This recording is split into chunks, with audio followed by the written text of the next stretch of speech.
I want to discuss symmetric lines, but before I do that, I noticed that there was an error on my part on this last problem at the end there, and I think you caught it. And I heard you saying something through the, the video, but I'm sorry. There's a 4 here, and I just divided through by 4, but that didn't affect the z minus 4, so it should have been a 4 there. So that's going to throw me off, so I want to correct that, and then I'll move on to symmetric lines.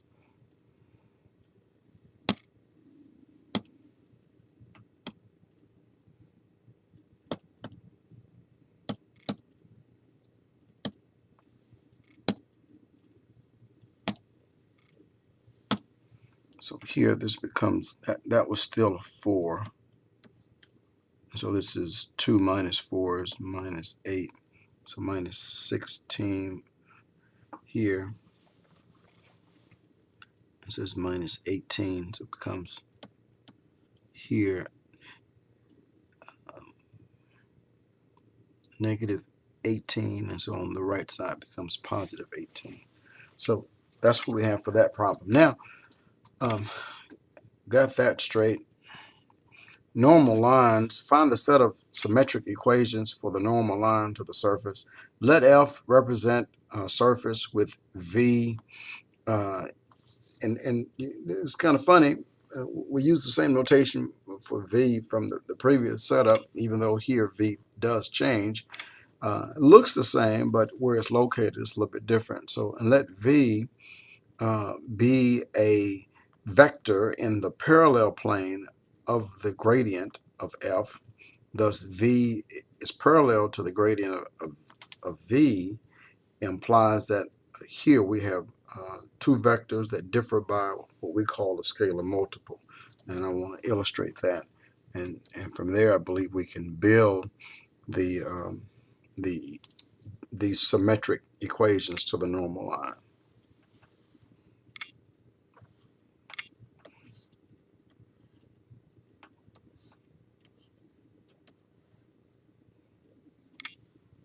We got some surface.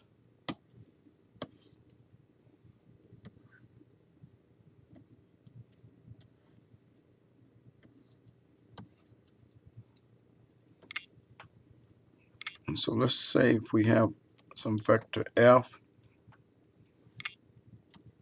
and then we have the gradient of F, and D, we have the perpendicularity.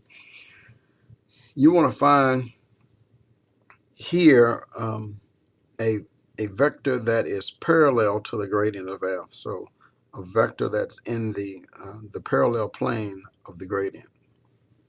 So if we did that, let's say if we pick a vector just somewhere, anywhere in this in the parallel plane, it could be above, below, it doesn't matter. And so here, if this is V, and remember this was X naught, Y naught, Z naught,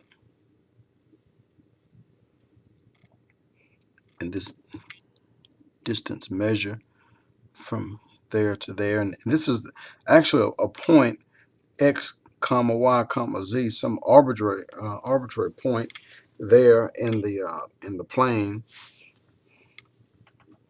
and we want to show that some scalar t times the gradient of F is equal to V. Now, to be able to see it, we're kind of looking at it on like a flat two-dimensional surface. But if I can bring it up and show you,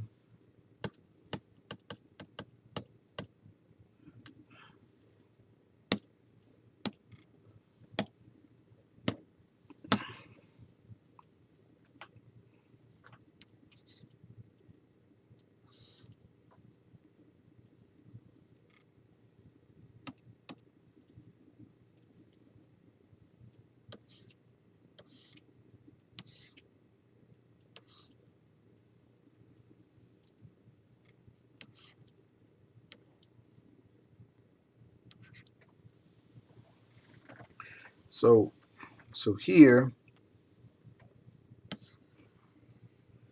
we have this disclaimer that for two vectors to be parallel, they differ by a scalar multiple. What two vectors? This gradient of f and v. And so if they are parallel, they differ by a scalar multiple. And so what you have here is t times the partial of f with respect to x, and I just use the shorthand, comma, the partial of f with respect to y, comma, the partial of f with respect to z is equal to x minus x naught, y minus y naught, z minus z naught. And the graph, and I'm drawing by hand, so we're losing some of the form naturally. So here you have t times this partial of f with respect to x is equal to x minus x naught, comma, t times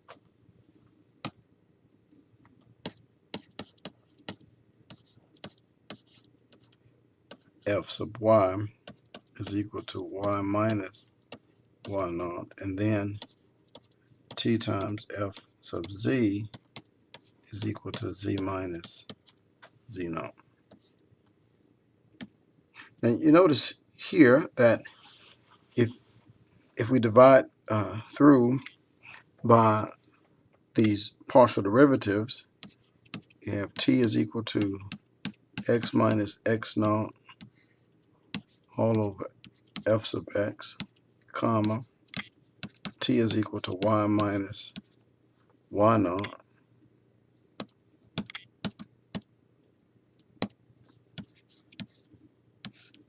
all over f sub y, comma, t is equal to z minus z naught over f sub z. Well, t is the same as t, and so we have this this symmetry happening here. And so this implies that x minus x naught over the partial of f with respect to x is equal to y minus y naught over the partial of f with respect to y is equal to z minus z naught all over the partial of f with respect to z.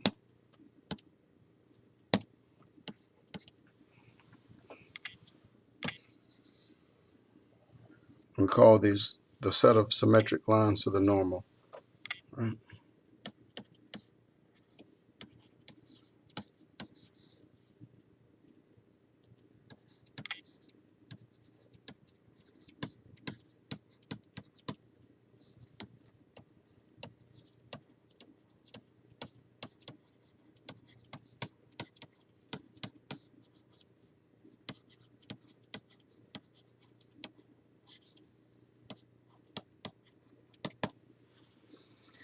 Now, those partial derivatives are our direction numbers.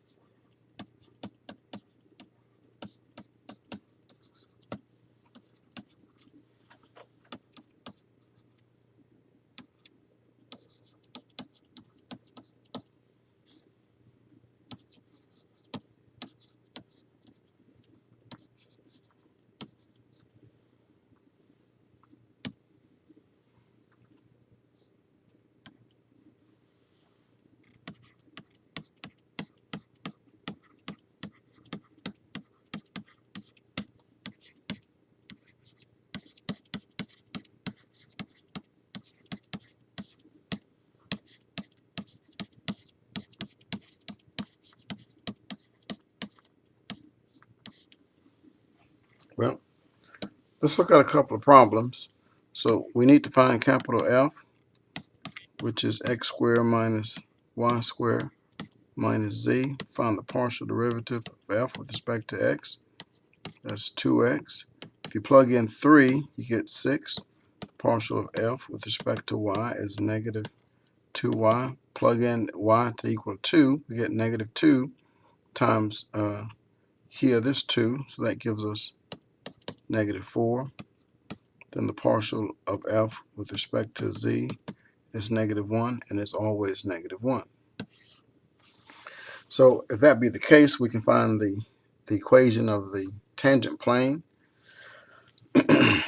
And so that gives us 6 times x minus 3.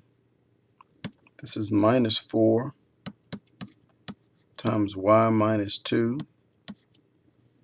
Then -1 times z minus 5 is equal to 0. So it gives us 6x minus 18 minus 4y plus 8 minus z plus 5 equal to 0. And this is 6x minus 4y minus z. So if you look at this, is minus 18 plus 8, that gives us minus 10, plus 5 is minus 5, so it becomes a positive 5 on the opposite side. So this is the equation of the tangent plane.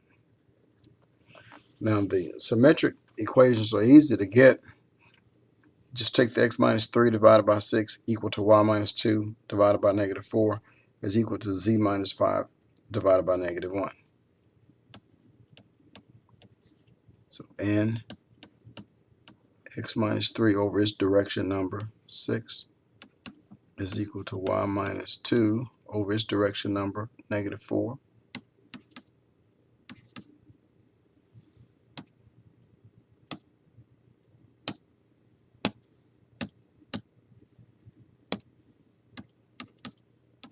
That's equal to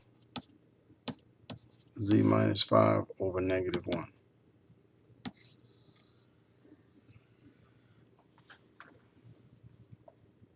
So here, this is the set of symmetric equations.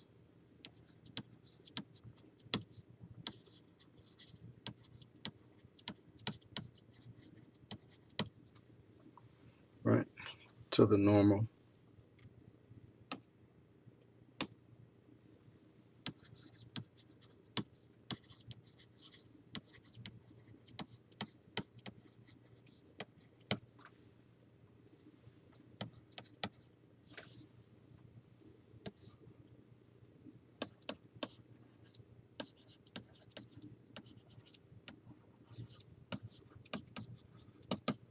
Okay, well, I'll stop there. Thank you.